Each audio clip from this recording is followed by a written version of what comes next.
Desa Ngadipuro adalah sebuah permata hijau yang tersembunyi di kaki bukit menoreh.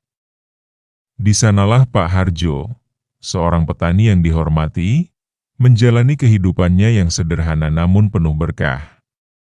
Tanah persawahannya selalu subur, dan senyum istrinya, Bu Lastri, adalah mentari pagi yang tak pernah gagal menyinari harinya. Namun, permata paling berharga dalam hidup Pak Harjo adalah putri sematawayangnya, Sekar Ayu, seorang gadis kecil dengan tawarnya seperti gemercik air sungai dan mata secerah bintang kejora. Sekar adalah jantung rumah tangga mereka. Tawa dan celotehnya mengisi setiap sudut gubuk sederhana mereka dengan kebahagiaan. Namun, kedamaian itu pecah bagai cermin yang jatuh. Suatu hari, Sekar tiba-tiba jatuh sakit. Awalnya hanya demam biasa, namun lama-kelamaan kondisi Sekar memburuk drastis. Gadis kecil yang ceria itu kini terbaring lemah. Tubuhnya kurus mengering, kulitnya pucat pasi, dan matanya cekung, dipenuhi ketakutan yang tak terjelaskan. Ia sering meracau di malam hari, menyebut-nyebut bayangan hitam dan bisikan-bisikan aneh yang hanya didengarnya sendiri. Mimpi buruk menjadi santapan hariannya, dan setiap pagi, tubuhnya dihiasi lebam-lebam yang tak pernah ia ingat penyebabnya. Dokter di kota sudah menyerah, mengatakan tak ada penyakit fisik yang dapat dideteksi. Obat-obatan dari apotek hanya mampu meredakan gejala sesaat, tanpa menyentuh akar masalahnya. Kepanikan menyelimuti hati Pak Harjo dan Bu Lastri. Mereka berdua bergantian menjaga Sekar, air mata menjadi teman setia dalam setiap helaan napas yang terasa berat.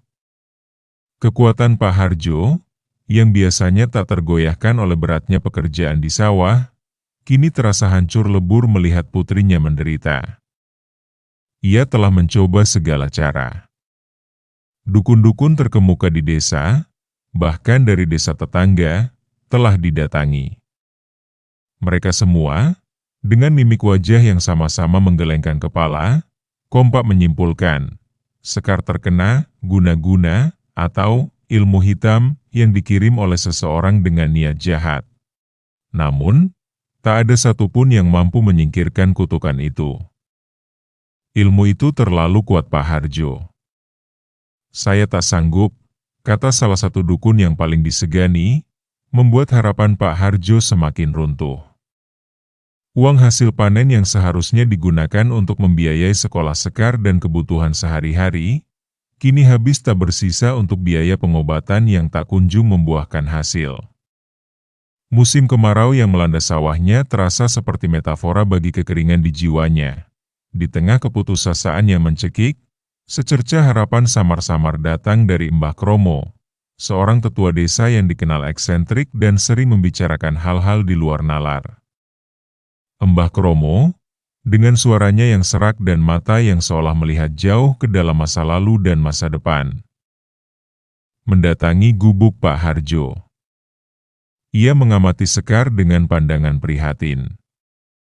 "Nak Harjo," katanya pelan, "ada sebuah kampung tak kasat mata bagi orang biasa. Kampung yang diselimuti kabut abadi, di balik bukit tertinggi itu.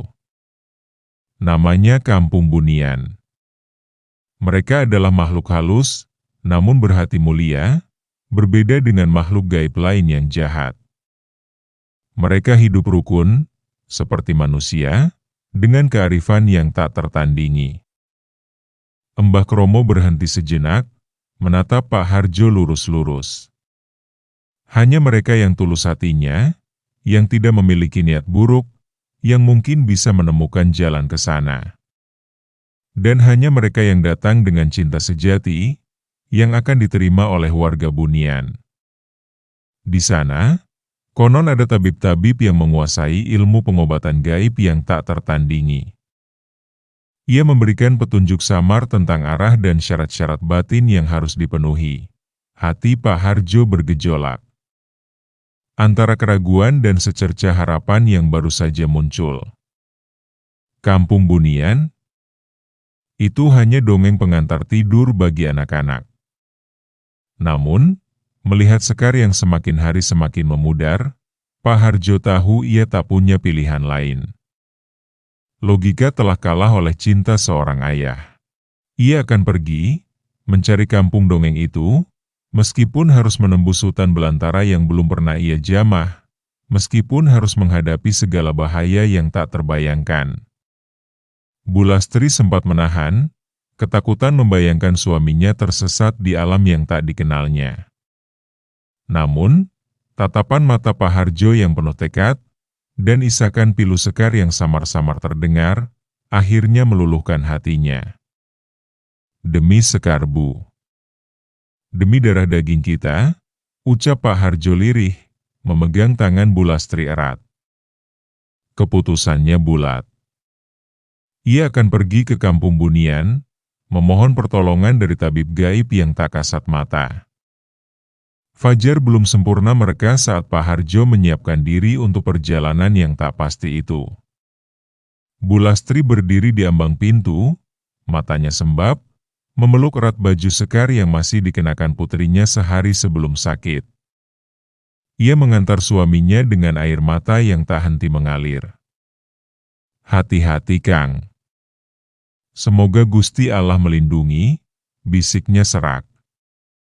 Pak Harjo mengangguk, mencium kening istrinya, lalu memantapkan langkahnya.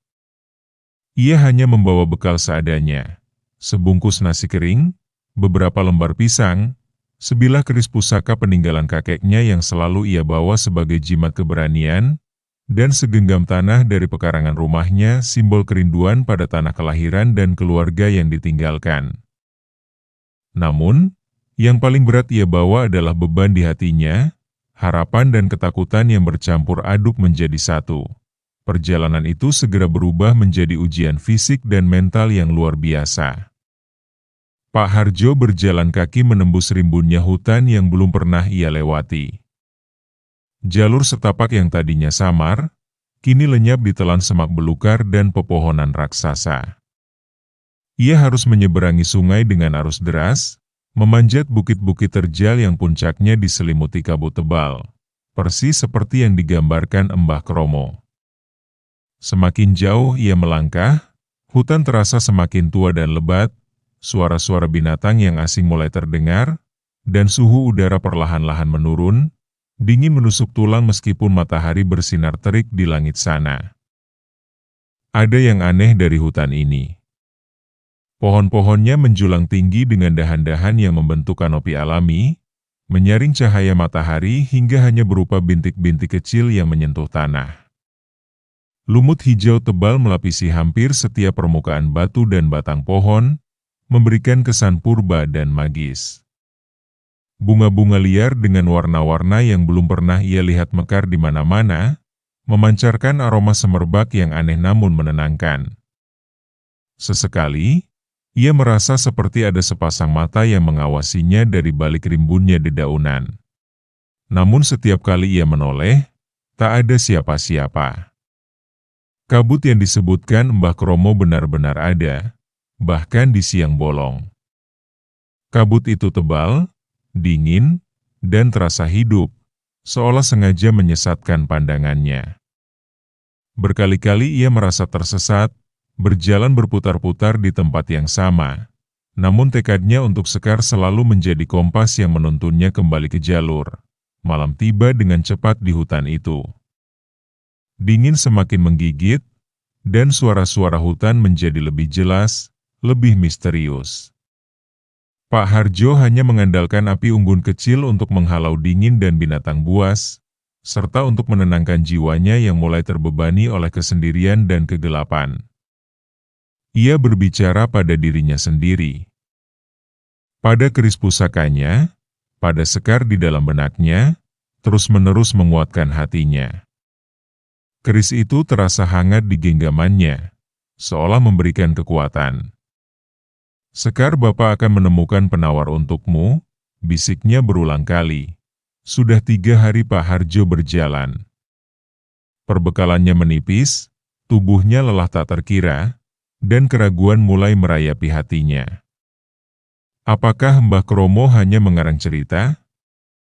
Apakah ia hanya akan tersesat dan mati konyol di hutan antah berantah ini?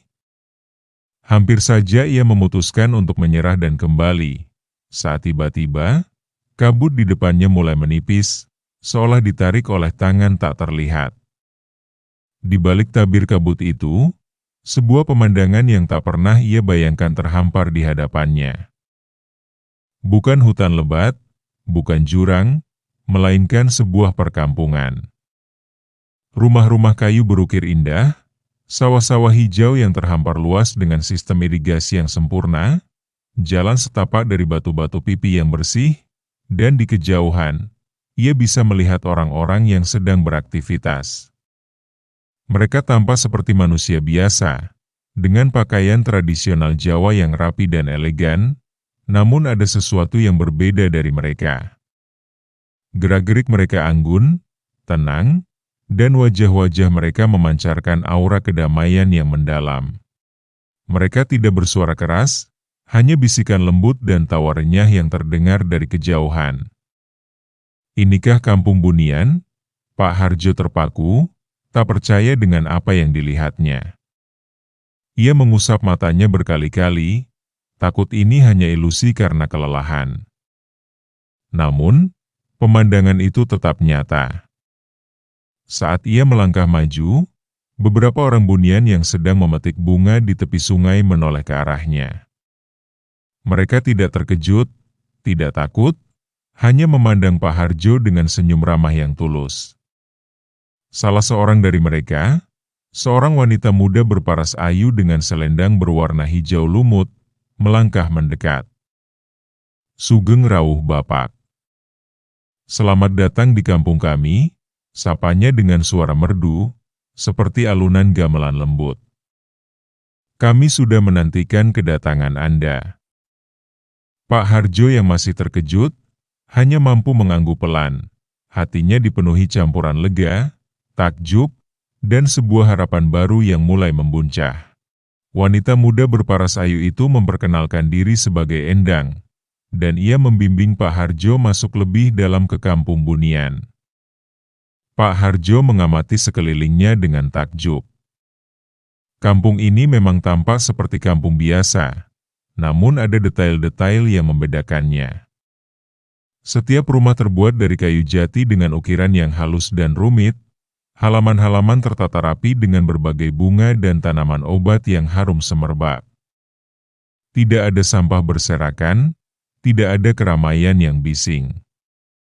Suara-suara yang terdengar hanyalah alunan seruling yang menenangkan, gemericik air dari pancuran, dan bisikan lembut obrolan penduduk. Udara terasa bersih, sejuk, dan entah mengapa, terasa menenangkan jiwa. Endang membawa Pak Harjo ke sebuah rumah yang lebih besar dan tampak lebih tua, di mana seorang pria paruhbaya dengan sorban di kepala dan senyum ramah menyambutnya. "Mas Karyo," perkenalan Endang. Mas Karyo adalah salah satu tokoh di kampung itu, dikenal bijaksana dan ramah. Ia mempersilakan Pak Harjo duduk di sebuah bel-bel bambu yang nyaman, lalu menyuguhkan teh hangat dengan aroma melati yang kuat, serta beberapa kue tradisional yang terbuat dari ubi dan madu. Pak Harjo, yang kelaparan setelah berhari-hari berbekal seadanya, menyantap hidangan itu dengan lahap. Makanan di sana terasa lebih nikmat, lebih murni, seolah-olah dipenuhi dengan energi positif, setelah merasa lebih tenang dan bertenaga. Pak Harjo akhirnya menceritakan tujuannya. Ia mengisahkan penderitaan Sekar, kegagalannya mencari pengobatan di dunia manusia, dan bisikan Mbah Kromo yang menuntunnya ke kampung Bunian. Ia berbicara dengan suara bergetar, menahan air mata yang hampir tumpah saat menggambarkan kondisi putrinya yang semakin memburuk. Mas Karyo dan Endang mendengarkan dengan seksama, wajah mereka menunjukkan simpati yang mendalam. Tidak ada keraguan, tidak ada penghakiman, hanya pengertian. "Kami mengerti kegundahan hati Bapak Harjo," kata Mas Karyo dengan suara lembut. "Guna-guna adalah penyakit yang kejam, merusak raga dan jiwa. Kami warga Bunian memang diberkahi dengan pengetahuan tentang alam dan energi gaib, serta kemampuan untuk mengobati penyakit yang tak kasat mata. Kami menjunjung tinggi kebaikan dan menentang segala bentuk kejahatan, termasuk ilmu hitam.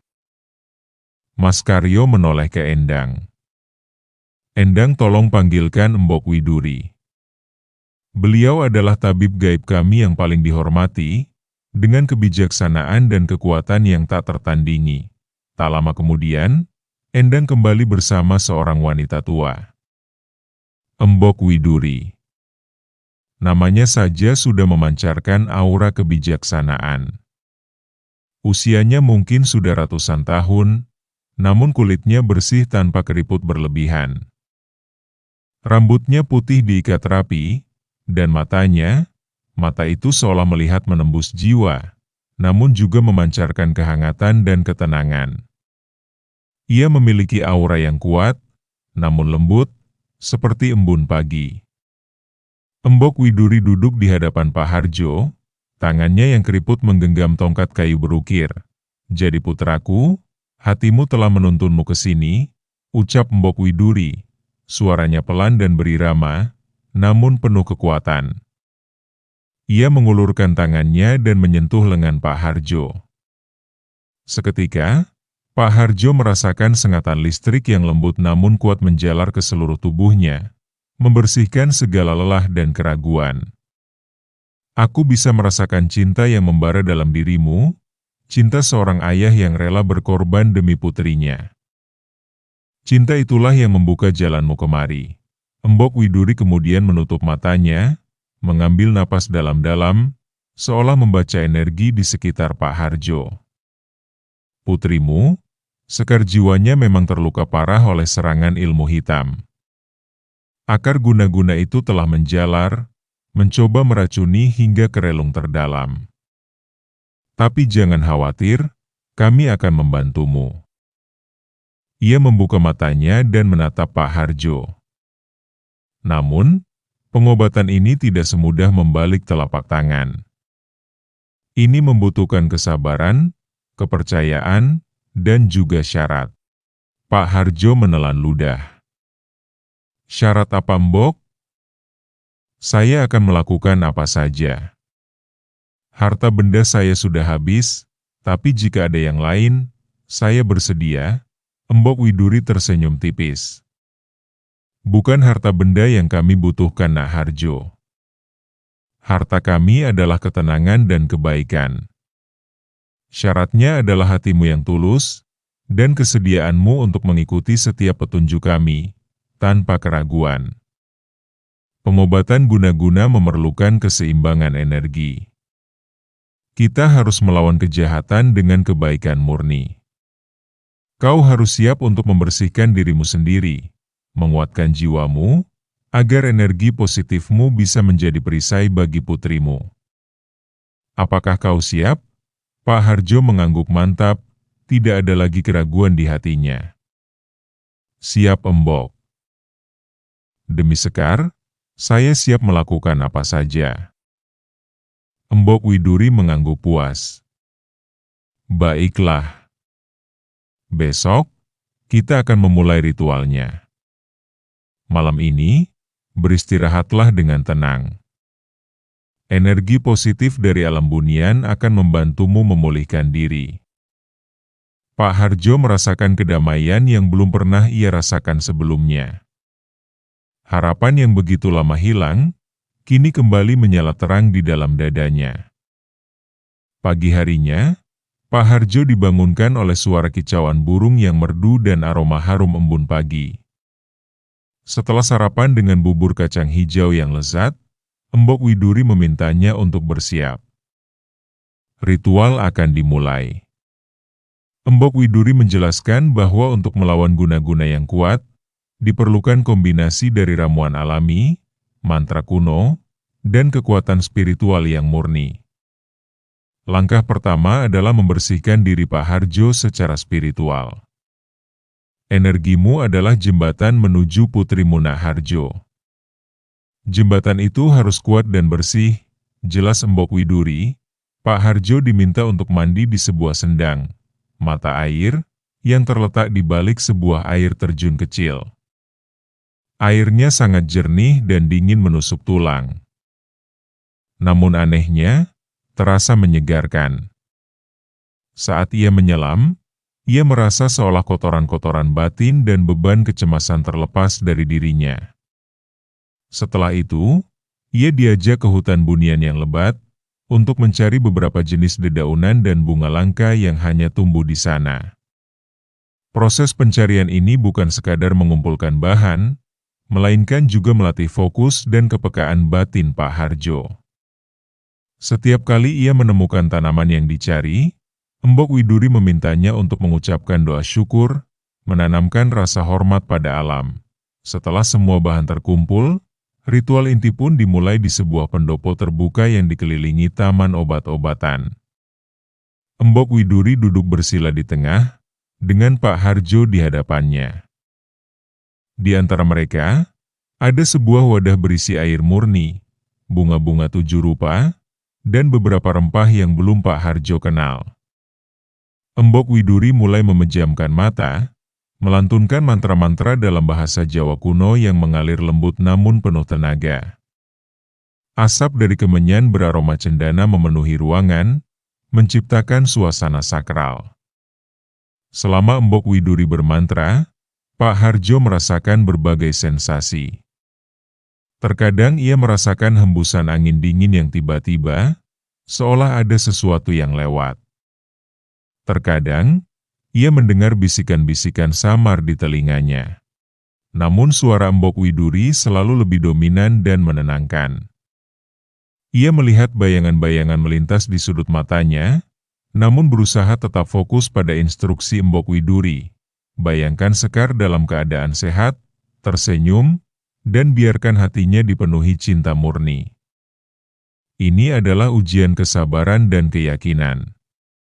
Embok Widuri menjelaskan bahwa energi negatif dari guna-guna akan mencoba mengganggunya, mencoba menanamkan keraguan dan ketakutan.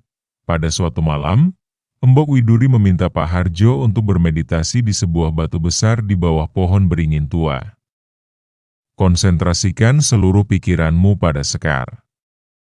Bayangkan cahaya putih menyelimuti dirinya, dan usir kegelapan yang menempelinya, kata Embok Widuri.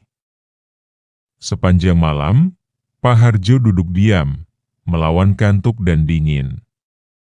Ia melihat bayangan-bayangan mengerikan menari-nari di hadapannya, mendengar suara tangisan Sekar yang memilukan, namun ia tak bergeming. Ia terus fokus pada citra Sekar yang sehat, menguatkan jiwanya dengan doa-doa yang ia panjatkan. Ia tahu ini adalah bagian dari pertarungan spiritual. Kekuatan cinta seorang ayah menjadi perisai terkuat. Menjelang fajar, setelah meditasi panjang, Embok Widuri datang menghampirinya. Kau berhasil, Nak Harjo. Pertahananmu tak tergoyahkan, ucapnya dengan senyum puas. Akar guna-guna itu kini telah rapuh. Sekarang, mari kita lanjutkan untuk mengusirnya sepenuhnya. Beberapa hari berikutnya, Embok Widuri melanjutkan ritual dengan lebih intens. Ia mencampurkan ramuan-ramuan ajaib, air dari sendang, dan bubuk dari batu-batuan tertentu, lalu menaruhnya dalam botol kecil yang diberi tutup dari daun pandan. Ini adalah tirta suci, air suci yang telah kuisi dengan kekuatan alam dan mantra, jelas Embok Widuri. Ini harus kau berikan kepada Sekar. Teteskan sedikit demi sedikit, dan usapkan pada tubuhnya yang sakit. Selain itu, ia menyerahkan sebuah liontin kecil berukir bunga melati. Gantungkan ini di leher Sekar. Ini adalah jimat perlindungan, diisi dengan energi bunian. Ini akan menjadi perisai terakhirnya. Embok Widuri mengatakan bahwa inti dari guna-guna sudah berhasil ia patahkan. Namun pemulihan Sekar membutuhkan waktu dan kasih sayang yang tulus dari keluarganya. Kekuatan terbesar ada pada cinta dan keyakinanmu, Nak Harjo. Ingat itu. Guna-guna bisa melemahkan raga, tapi tidak bisa menghancurkan jiwa yang dilindungi cinta sejati. Setelah itu, Embok Widuri menyudahi ritualnya. Wajahnya tampak lelah namun puas. Ia mengisyaratkan bahwa saatnya bagi Pak Harjo untuk kembali ke dunianya, membawa harapan dan obat penawar bagi darah dagingnya. Hati Pak Harjo dipenuhi campuran rasa haru, syukur, dan sedikit melankolis saat ia bersiap meninggalkan kampung Bunian. Ia mengucapkan terima kasih yang tak terhingga kepada Embok Widuri, Mas Karyo, Endang, dan seluruh warga Bunian yang telah begitu baik hati menolongnya. Mas Karyo menepuk bahunya. Kami senang bisa membantu Bapak Harjo. Ingatlah, kebaikan akan selalu kembali pada mereka yang berhati tulus. Jaga baik-baik putrimu, dan jangan pernah lupakan pelajaran yang kau dapat di sini. Embok Widuri menatap Pak Harjo dalam-dalam. Kampung kami akan selalu ada, meski tak terlihat. Jaga kebersihan hatimu, dan energi positif akan selalu menyertaimu. Jika ada kegundahan di kemudian hari, pandanglah ke arah bukit ini, dan ingatlah kami. Dengan tirta suci, liontin pelindung, dan hati yang lebih ringan namun penuh amanah, Pak Harjo memulai perjalanan pulang. Jalan yang dulunya terasa begitu berat dan menyesatkan, kini terasa lebih terang dan mudah. Kabut yang dulu tebal dan misterius, kini terasa seperti selubung pelindung yang ramah, mengiringi langkahnya. Ia tidak lagi merasa sendirian.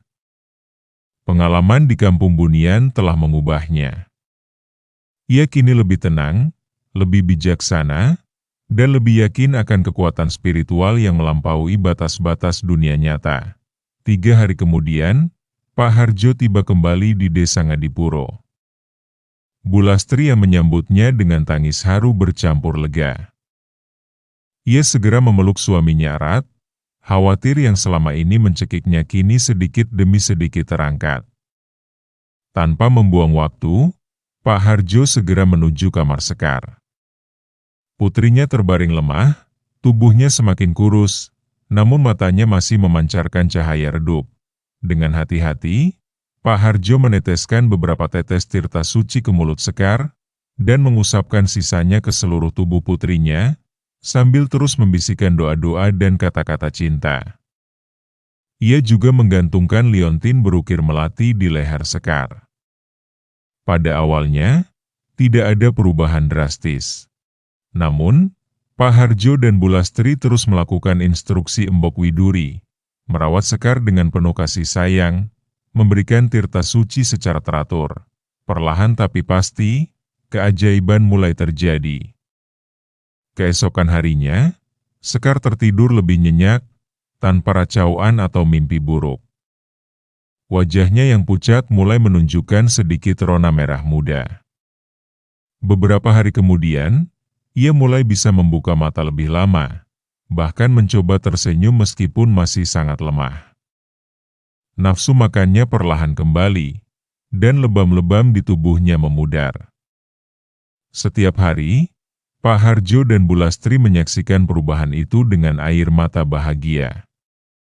Sekar, putri mereka, mulai kembali. Kabar kesembuhan Sekar menyebar ke seluruh desa. Banyak yang tak percaya, menganggapnya keajaiban. Beberapa tetangga, termasuk Mbah Kromo, hanya mengangguk-angguk penuh pengertian ketika mendengar cerita Pak Harjo tentang perjalanan jauhnya tanpa menyebut detail kampung Bunian. Pak Harjo memilih untuk menyimpan rahasia kampung Bunian di dalam hatinya. Ia tahu bahwa tidak semua orang akan memahami, dan menjaga kerahasiaan adalah bagian dari janji tak terucapkan kepada warga Bunian yang baik hati. Kehidupan di keluarga Pak Harjo kembali normal, bahkan lebih baik. Sekar tumbuh sehat dan ceria kembali, tawa renyahnya kini mengisi kembali gubuk mereka. Liontin melati itu selalu ia kenakan, sebagai pengingat akan keajaiban yang menyelamatkannya. Pak Harjo sering memandang ke arah bukit yang diselimuti kabut abadi, sebuah senyum tipis tersungging di bibirnya. Ia tahu, di balik kabut itu, ada sebuah kampung dengan warga berhati emas, sebuah tabib gaib yang telah mengembalikan cahaya di matanya. Ia belajar bahwa cinta sejati seorang ayah adalah kekuatan yang mampu menembus batas dimensi, bahkan membangkitkan harapan dari tempat yang tak kasat mata.